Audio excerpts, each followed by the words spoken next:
Hey, Vsause, Michael here. Where are your fingers? Seriously, it's a pretty easy question. You should be able to answer it. But how do you know? How does anyone know anything? You might say, well, I know where my fingers are. I'm looking right at them. Or I can touch them. I can feel them. They're right here. And that's good. Your senses are a great way to learn things. In fact, we have way more than the usual 5 senses we talk about. For instance, your kinesthetic sense, proprioception. This is what the police evaluate during a field sobriety test. It allows you to tell where your fingers and arms and head and legs and your body is all in relation to each other without having to look or touch other things. We have way more than 5 senses. We have at least twice as many, and then some. But they're not perfect. There are optical illusions, audio illusions, temperature sensation illusions, even tactile illusions. Can you turn your tongue upside down? If so, perfect. Try this. Run your finger along the outer edge of the tip of your upside down tongue. Your tongue will be able to feel your finger, but in the wrong place. Our brains never needed to develop an understanding of upside down tongue touch. So when you touch the right side of your tongue, when it's flipped over to your left side, you perceive a sensation on the opposite side where your tongue usually is, but isn't when it's upside down. It's pretty freaky and cool, and a little humbling, because it shows the limits of the accuracy of our senses. The only tools we have to get what's out there in here. The philosophy of knowledge, the study of knowing, is called epistemology. Plato famously said that the things we know are things that are true, that we believe, and that we have justification for believing. Those justifications might be irrational, or they might be rational. They might be based on proof. But don't get too confident, because proven is not a synonym for true. Luckily, there are things that we can know without needing proof, without needing to even leave the house, things that we can know as true by reason alone. These are things that we know a priori. An example would be the statement, all bachelors are unmarried. I don't have to go survey every bachelor on earth to know that that is true. All bachelors are unmarried because that's how we define the word bachelor. Of course, you have to know what the words bachelor and unmarried mean in the first place. Oh, you do? Okay, perfect, that's great. But how do you know? This time I mean functionally. How do you know? Where is knowledge biologically in the brain? What are memories made out of? We are a long way from being able to answer that question completely, but research has shown that memories don't exist in the brain in single locations. Instead, what we call a memory is likely made up of many different complex relationships all over the brain between lots of brain cells, neurons. A major cellular mechanism thought to underlie the formation of memories is long-term potentiation, or LTP. When one neuron stimulates another neuron repeatedly, that signal can be enhanced over time, LTP, wiring them more strongly together, and that connection can last a long time, even an entire lifetime. A collection of different brain cells, neurons that fire together in a particular order over and over again frequently and repeatedly, can achieve long-term potentiation, becoming more sensitive to each other and more ready to fire in the exact same way later on in the future. They're a physical thing in your brain firing together more easily because you strengthened that pattern of firing. You memorized. This branching forest of firing friends looks messy, but look closer. It could be the memory of your first kiss, a living souvenir of the event. If I were to go into your brain and cut out those cells, could I make you forget your first kiss? Or could I make you forget where your fingers are? only if I cut out a lot of your brain, because memories aren't just stored in one relationship, they're stored all over the brain. The events leading up to your first kiss are stored in one network, the way it felt or the way it smelled in different networks, all added up together, making what you call the memory of your first kiss.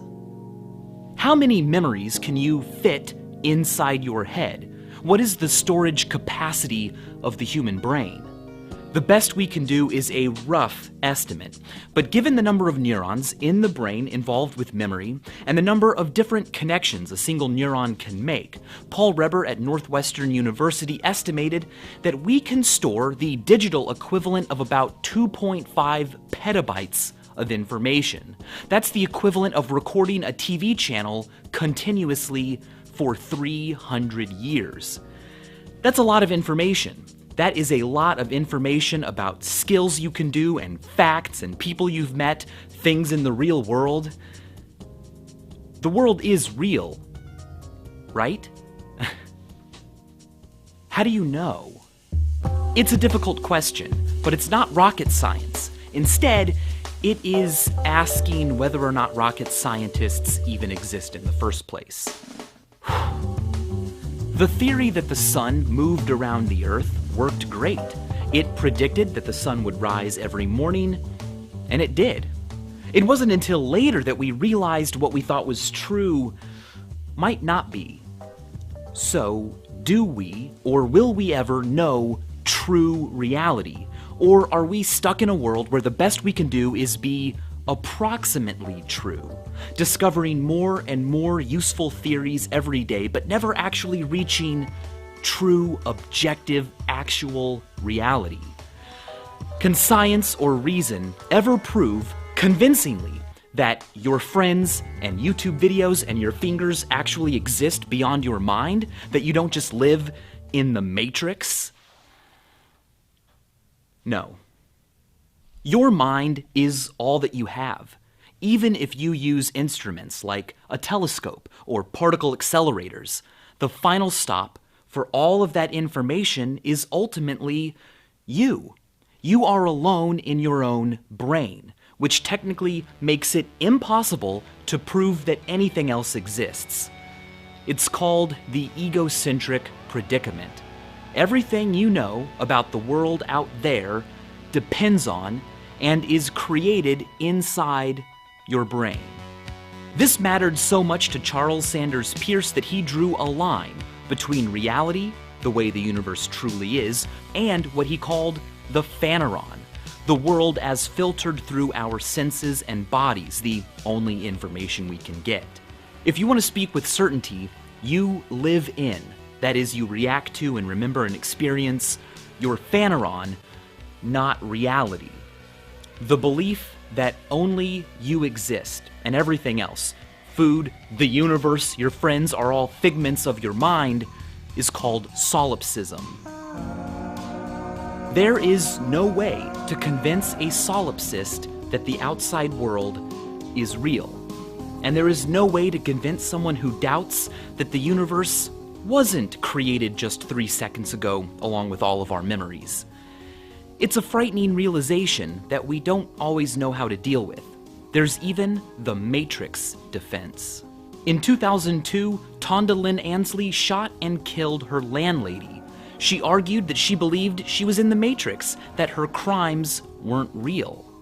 By using the Matrix defense, she was found not guilty by reason of insanity, because the opposite view is just way more healthy and common. It's called realism. Realism is the belief that the outside world exists independently of your own phaneron. Rocks and stars and Thora Birch would continue to exist even if you weren't around to experience them. But you cannot know realism is true. All you can do is believe. Martin Gardner, a great source for math magic tricks, explained that he is not a solipsist because realism is just way more convenient and healthy, and it works. As to whether it bothered him that he could never know realism was true, he wrote, "If you ask me to tell you anything about the nature of what lies beyond the phaneron, my answer is, How should I know? I am not dismayed by ultimate mysteries. I can no more grasp what is behind such questions as my cat can understand what is behind the clatter I make while I type this paragraph. Humble stuff. What strikes me is the cat. Cats do not understand keyboards, but they know that keyboards are a fun place to be. It's a great way to get the attention of a human. They're warm and exciting, surrounded by noises and flashing lights. Plus, cats love to get their scent on whatever they can, a mark of their existence. We aren't that much different, except instead of keyboards, we have the mysteries of the universe. We will never be able to understand all of them. We won't be able to ever answer every single question, but walking around in those questions, exploring them, is fun. It feels good. And as always, thanks for watching.